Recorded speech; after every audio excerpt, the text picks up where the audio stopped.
Is Claude Uwihoreye. I currently work as a consultant for a global business strategy consulting firm.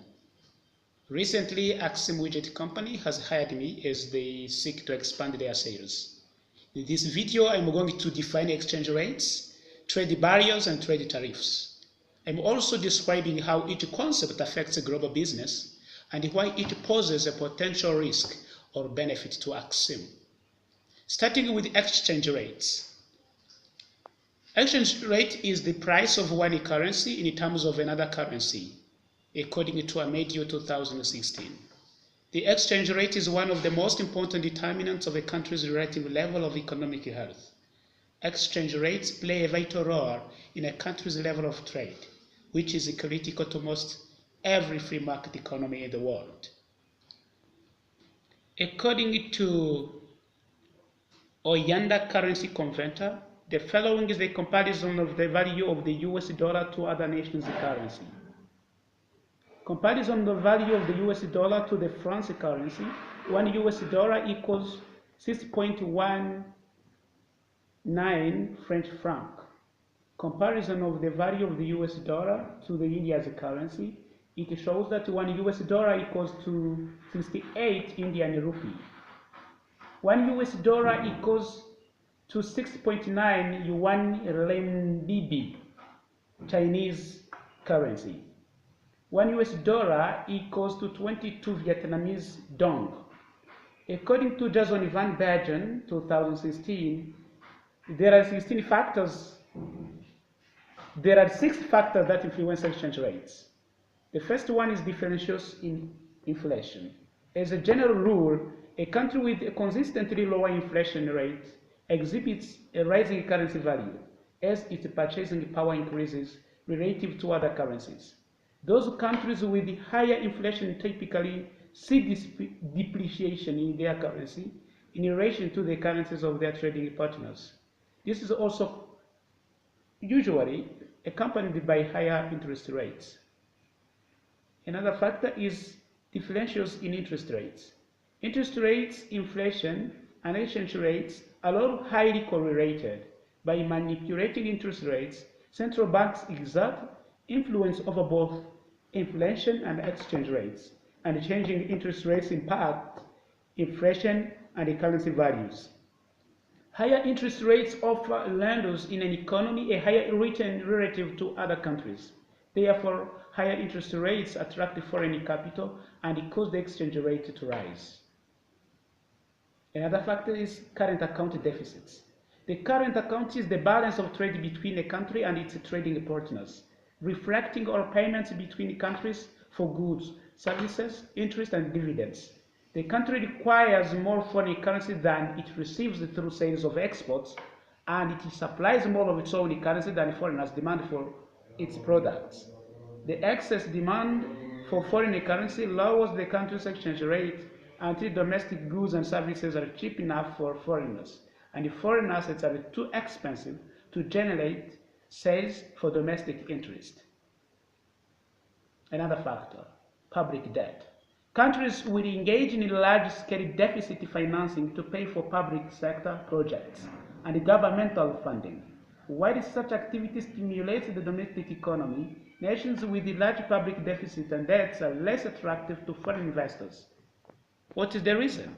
The reason is that a large debt encourages inflation, and if inflation is high, the debt will be serviced and ultimately paid off with cheaper real dollars in the future. If a government prints money to pay part of a large debt, but increases the money supply, this will inevitably cause inflation. Worse yet, if a government is not able to service its deficit through selling domestic bonds and increasing the money supply, then it must increase the supply of securities for sale to foreigners, thereby lowering their prices. Another factor is terms of trade. If the price of a country's exports rises by a greater rate than that of its imports, its terms of trade have favorably improved. Increasing terms of trade shows greater demand for the country's exports. This in return results in rising revenues from exports, which provides increased demand for the country's currency, and an increase in the currency's value. If the price of exports rises by a smaller rate than that of its imports, the currency's value will decrease in relation to its trading partners.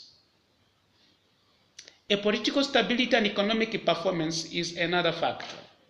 Foreign investors inevitably seek out stable countries with strong economic performance in which to invest their capital. A country with such positive attributes will draw investment funds away from other countries that are perceived to have more political and economic risk.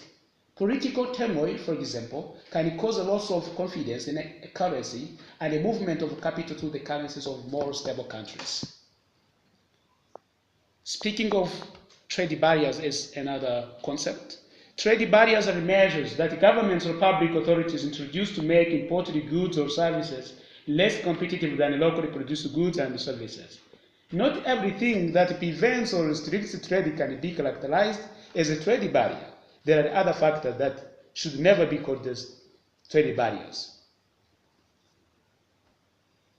Speaking of tariffs, tariffs are a tax placed by the government on imports.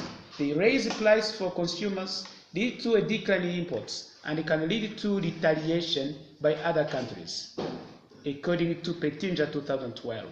Tariffs are often created to protect infant industries and developing economies, but are also used by more advanced economies with developed industries barrier. The following are the 5 top reasons tariffs are used. The first reason is that tariffs are used to protect domestic employment. The possibility of increased competition from imported goods can threaten domestic industries. Therefore, the country can decide to impose tariffs in order to prevent the spread of the higher unemployment and the less happy electorate that are caused by the fact that the document companies fire workers or shift production abroad to cut costs. Another reason is to protect consumers. A government may levy a tariff on a product that it feels could endanger its population. For example, Rwanda may place a tariff on imported tomatoes from Burundi if it thinks that these tomatoes could be tainted with disease. Another reason is to protect infant industries. The use of tariffs to protect infant industries is a strategy that is employed by many developing nations in order to foster their growth. This increases the prices of imported goods and creates a domestic market for domestically produced goods. When the price of the imported goods goes up, the consumers are scared away from buying the imported goods. The industries offering imported goods lack customers and are then forced out of the market. This decreases unemployment and allows developing countries to shift from agricultural products to finished goods. This is a good thing that AXIM would benefit from when the US tariffs more taxes on the imported products in order that the products that are offered by AXIM, the US, would be purchased by the Americans. But it would be a risk if the international countries where AXIM will be extending levies more tariffs on the products from the US. This will be a challenge because AXIM will miss customers because of the competitive prices. Another reason is to protect national security. Barriers are also employed by developing countries to protect certain industries that are deemed strategically important, such as those supporting national security. Retaliation. Countries may also set tariffs as a retaliation technique if they think that a trading partner has not played by the rules. For example, if Rwanda believes that the Burundi has closed the borders to not allow any products from Rwanda, Rwanda may levy a tariff on the already imported products from Burundi. Retaliation can also be employed if a trading partner goes against the government's foreign policy objectives. Speaking of this, of how this concept can benefit AXIM, coming back to the reason number 1, which is how to protect domestic employment.